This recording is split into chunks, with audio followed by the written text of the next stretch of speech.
I love what's happening at Adkins Arboretum these days. We have a stellar staff that is just rocking it on all levels, making everyone feel invited, giving people more and more reasons to come see us, either with new development or with new programs or events. We're 400 acres within 4,000 acres of Tuckahoe State Park, and we are responsible for maintaining that and programming that, and do not receive any funding from the state directly. Now I think what motivates me to work so hard to bring other people here is when I see how much they engage and enjoy it and learn from what we have to offer. And it is transformational. I mean, it's just, and that's, that's a big motivator, I think, for me and for all of us. Yeah. So I love the nature preschool. There's something about 4-year-olds. It's very magical and they learn through play. I think it's finding a balance between living in the moment, enjoying what we have, but also thinking ahead, because we are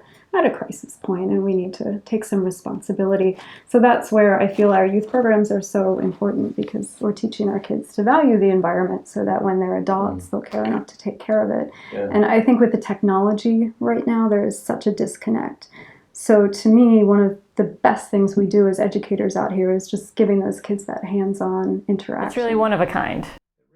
There's nothing else like it in the mid-shore, that you just show up and we're going to hand you a map and here's the bathrooms, here's our visitor center, where do you want to go, what do you want to do, go have fun out in nature, and we'll be here waiting for you when you're done. Well, whenever we have events here, it's just so fun. I mean, I just love running around, taking pictures, getting to experience things with people.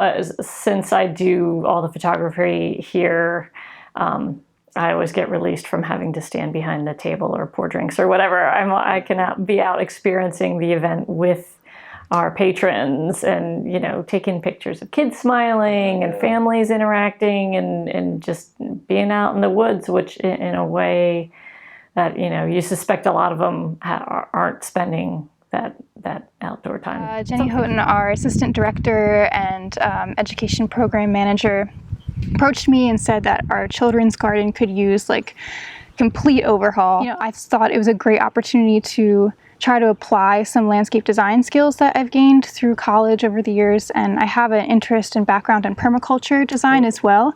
So an opportunity again to apply that philosophy. And this kind of space, although small in scope and size, I think is especially relevant to backyard stewardship.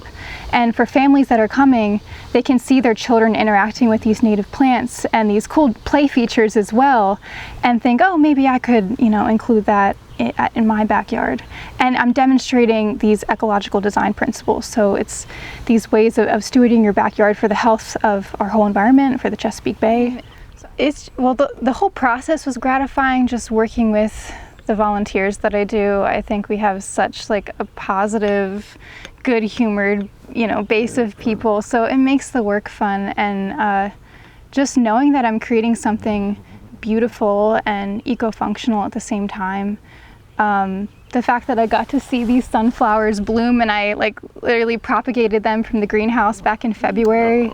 I mean, and then seeing children come visit the space and marvel at these plants, these native plants that are blooming, and see these interactions, for example, of the zebra swallowtail pollinating the echinacea. It's just, it's beautiful. I mean, nature is just awe-inspiring sometimes, even at this really small scale.